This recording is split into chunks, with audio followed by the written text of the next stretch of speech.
3 minute क्या हम अपने सद्गुरु को नहीं दे सकते?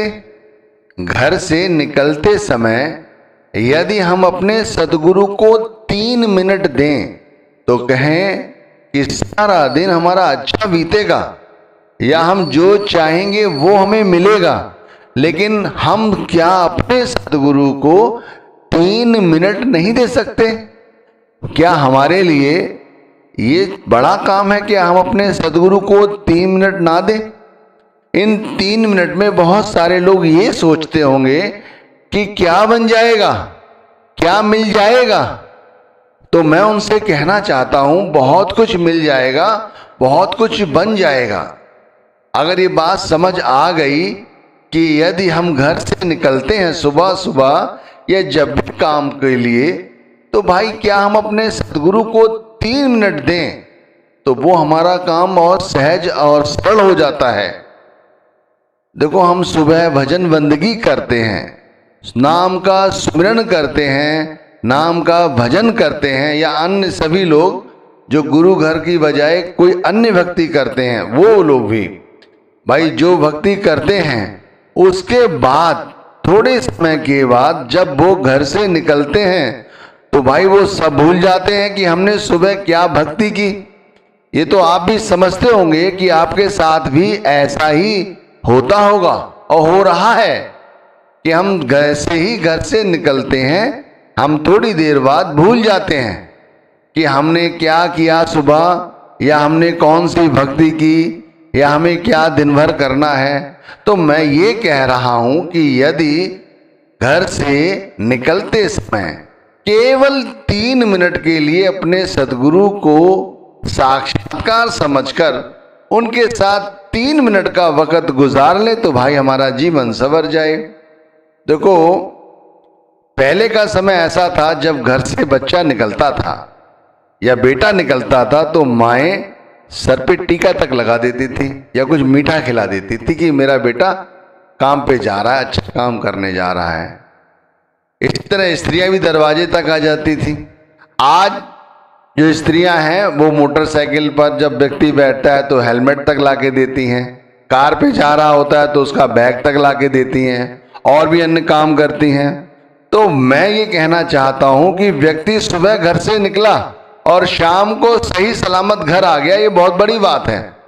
और इतनी दौड़ धूप में ये कैसे याद रखे कि सुबह उसने जो किया था, जो भक्ति की थी, वो उसे सारा दिन याद रहेगी? नहीं याद रहती। कहाँ याद रहती है बताओ? ये कोई सुनी सुनाई बात तो है नहीं भाई। ये तुम्हारे ऊपर जो बीत रही है वो मेरे ऊपर बीत रही है। जो मैं समझा रहा हूं वो इसीलिए समझा रहा हूं, ये जरूरी है। केवल 3 मिनट। देखो, हमारी जो इंद्रियां हैं और जो हमारा मन है वो हमें चहुं दिशा में लिए लिए घूमता है।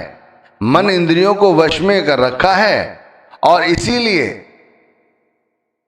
हमारी जो आत्मा है इसी मन के अधीन होकर परमात्मा को भूल जाती है। इसीलिए नाम का सुमिरन करते हैं, भजन करते हैं, कमाई करते हैं, लेकिन शाम आते आते, मैं कहता हूं घर से निकलते निकलते भूल जाते हैं।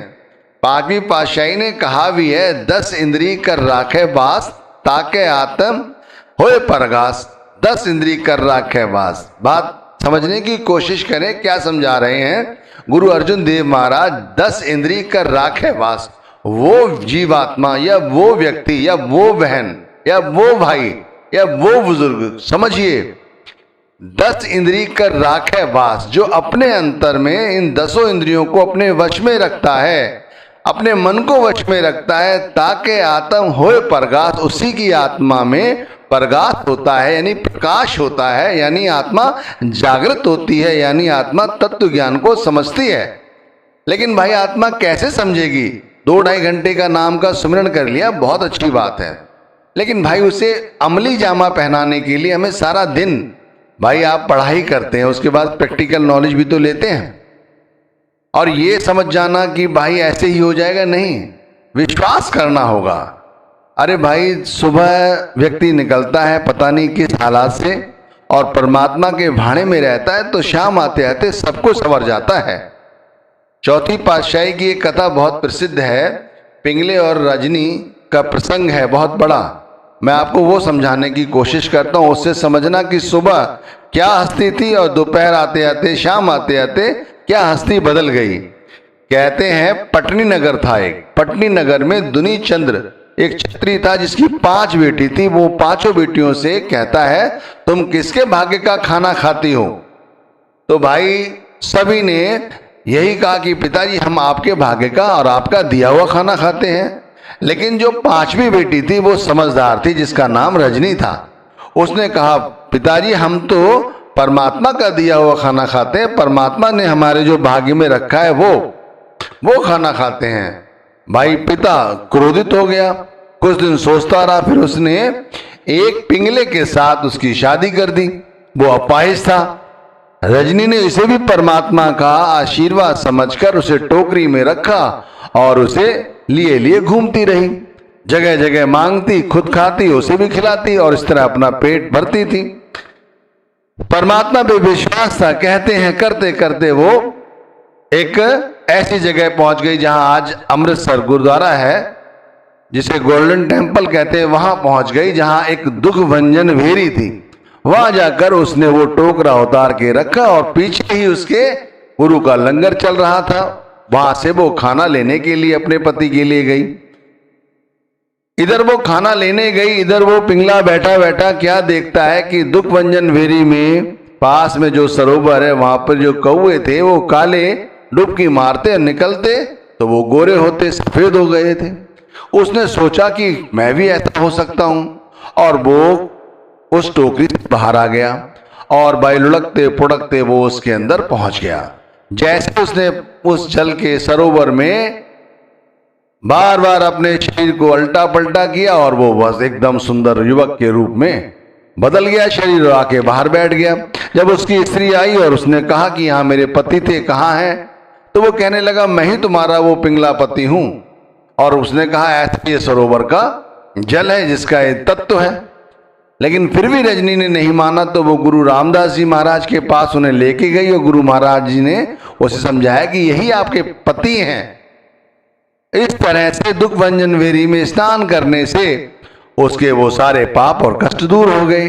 तो कहने का तात्पर्य सुबह सुबह रजनी अपने उस पिंगले पति को कैसे लेकर निकली और शाम आते आते किस तरह उसका जो पति था वो सुंदर युवक के रूप में तब्दील हो गया। यानी ये सारे पाप और सारे कष्ट दूर हो गए। इसलिए भाई मैं ये कहना चाहता हूं कि हम भी सुबह निकलते हैं अपने काम पर, अपने व्यवहार पर निकलते निकलते हैं। सभी लोग, कोई नौकरी करता है, कोई दुकान करता है, कोई बिजनेस करता है, कोई ठेली लगाता है, कोई रिक्शा चलाता है। अरे भाई सभी को काम परमात्मा ने अपनी योग्यता और हिसाब से बख्शे हुए हैं। तो यदि थोड़े समय के लिए, उसमें 3 मिनट के लिए का समय हम अपने सदगुरु को दें साक्षात्कार के रूप में, तो भाई हमारा जीवन बदल जाएगा। क्या जाता है भाई 3 मिनट में? घर के किसी कोने में, घर से निकलते समय घर के किसी कोने में या सदगुरु की फोटो के सामने, क्योंकि ध्यान रखना सदगुरु हमारे जीते जी परमात्मा हैं। समझ में आई बात? कहते हैं गुरु परमेश्वर इक्को जान, एक कहा गया है। मौला आदमी बनाया, बहुत सारी बातें आपने सुनी होंगी, गुरु घर में समझाई गई हैं, अन्य संत महात्माओं ने भी कही है कि परमात्मा गुरु का रूप लेकर इस धरती पे आता है जो हमें समझाता है। तो उसी गुरु द्वारा दिए गए नाम को 3 मिनट के लिए किसी जगह खड़े होकर चलते समय घर से ये याद रखें, ये वचन दें गुरु को कि मैं सारा दिन आपके नाम को जपूंगा, सारा दिन आपके दिए गए नाम को जपूंगा। प्रभु के सिमरन ज्ञान ध्यान तत्व बुध, ये 5वीं पातशाही ने कहा है। प्रभु के सिमरन ज्ञान ध्यान तत्व बुध। मैं इस क्यों समझा रहा हूं यहां पर इस 5वीं पातशाही को, कि जब यहां कॉल कर रहे हो जाने से पहले घर से कि मैं सारा दिन आपके नाम को जपूंगा, साथ में उनसे ये भी कॉल करो कि फिर नाम को जपते जपते थोड़े देर के लिए रुकूंगा और फिर उसी नाम को फिर ध्याऊंगा, देखूंगा कि जो मैंने नाम जपा है वो दिखता कैसा है। इसीलिए कह रहा हूं प्रभु के सिमरन ज्ञान ध्यान तत्व बुध, यानी कि प्रभु के नाम को जपने से नाम का सुमिरन करने से एक तो ज्ञान हमें होगा, हमें ज्ञान होगा। ध्यान रखिए, हमें ज्ञान क्या होगा? हम जब दुनिया में निकलते हैं काम व्यवहार में तो हम भूल जाते हैं, हम मनमुख हो जाते हैं, हम मन की मति के चलने लगते हैं। हमें ज्ञान नहीं रहता कि हम एक सत्संगी हैं या हम नामधारी हैं। हमें परहेज रखना चाहिए बोलने में, खाने में, हर तरह के हर्षोल्लास में नहीं। हम तो औरों की तरह ही वैसे ही हो जाते हैं, ये गलत है। थोड़ी मर्यादा में रहना चाहिए। मर्यादा बहुत जरूरी है एक सत्संगी के लिए। मर्यादा वही रख सकता है जो याद रहे जिसे कि वो सत्संगी है। जो पलक झपकते ही भूल जाता है कि मैं कौन हूं, इससे क्या फायदा होगा? याद रखो मैं कौन हूं। घर से निकलो, गुरु से कॉल भरो कि मैं आपके नाम को ध्याऊंगा और ध्याने से पहले नाम का स्मरण करूंगा। पहले नाम का स्मरण करो, चलते फिरते नाम का स्मरण करो, फिर नाम जपते जपते नाम को जपना बंद कर दो। फिर ये सोचो नाम दिखता कैसा है। आंख बंद करके नहीं, आंख खोल के नाम को देखो। नाम जप रहे थे जब सुबह, उस समय कोई नहीं होता, शांत माहौल होता है। लेकिन चलते फिरते जब नाम जपते हो तब सभी लोग होते हैं, हलचल मच रही होती है, आवाजें हो रही होती हैं। उस समय यदि चुप होकर थोड़ी देर पहले नाम जपा, फिर चुप होकर उसे सुनो, तो ये सुनना उस सुनने से ज्यादा कारगर होगा, क्योंकि ये हमें अधिक ताकत देता है। उस समय फिर हम जब बैठेंगे सुबह या रात्रि में, शाम को एकांत में, तो और तेजी के साथ हमारा ध्यान शब्द के साथ जुड़ जाता है। तो पहले सुनो, प्रभु के स्मरण, ज्ञान, ध्यान, तत्बुद्ध, तो ऑटोमेटिक ये एक साथ जुड़े हुए हैं। ये गुरु अर्जुन देव महाराज जी समझा रहे हैं।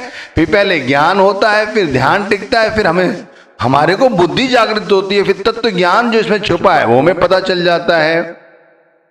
ये जब सिमरन द्वारा एकाग्रता होती है तो ध्यान की दूसरी पौड़ी अपने आप आ जाती है और ध्यान में धुन भी प्रकट हो जाती है। कहते ना, सुनते रहो।